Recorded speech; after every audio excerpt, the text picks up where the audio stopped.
Ling has become one of the brands that I've been collecting a lot of lately. I really enjoy their comic accurate minifigures that they have.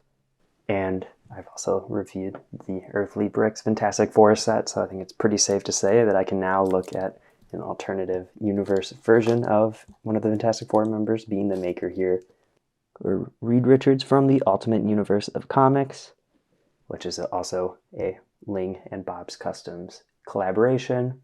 Let's go ahead and check out the packaging. The Ling packaging is always really nice and interesting, where it has this saran wrap on the plastic case.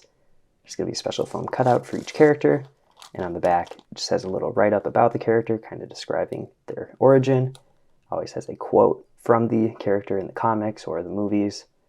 And like I said, Ling and Bob's Customs collaboration. All these parts are official, other than the molded helmet, and are going to be printed with pad printing, just like Lego. With all that being said, let's go ahead and get the maker on the stand and check them out. Right out of the packaging, I have some good things to say about this minifigure for being pretty simple, just going to have the generic superhero muscle lines on the torso. Looks like instead of a gray, it is the kind of that like lighter blue whitish color, so that's kind of fun.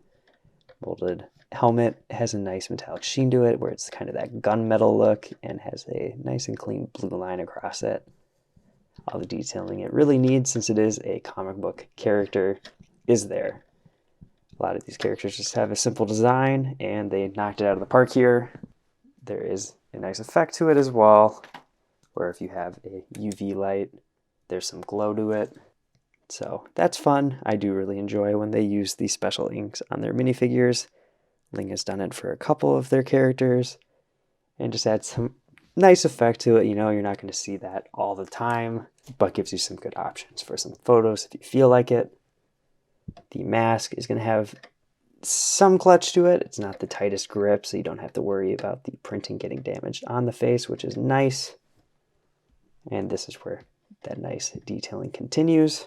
And the burn sort of detailing on this head reminds me a lot of the damaged version of Ego that I looked at recently. Or even just, you could use this for Shredder from Ninja Turtles. Looks a bit off where there is some of that like flesh printing over the eyebrow. I'm sure that is intentional, but honestly, from a design perspective in my part, I feel like it looks incomplete with it over the eyebrow. Obviously when you get burned, the hair is going to disappear there.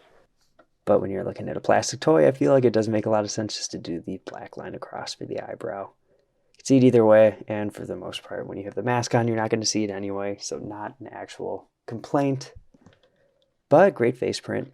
I think that is cool, and it's kind of fun to see it going up to the top of the head there as well.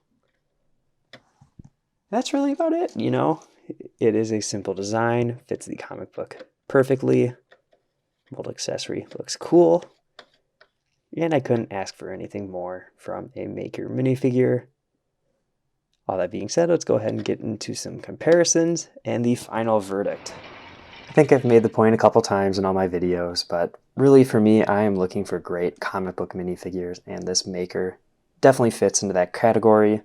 It's going to fit with these brand new Fantastic Four figures that I also got in the collection, and it's just another great collab with Bob's Customs as well as Ling. It's going to fit in with the Ling Inhumans figures really well, which do kind of balance that detailed and comic book look. You can see Black Bolt right there next to him. Those look great together. Some of these suits, mainly just crystal, have a more modern take, but other than that, it's going to be simple comic books from 60s and 70s era. And it's nice to see it next to the other collab with Ego here. Great molded accessory on that one as well. I am really enjoying Ling's molds. I think the helmet and the sheen of the metal on that looks cool. And the glowing effect for that ink just puts it above and beyond.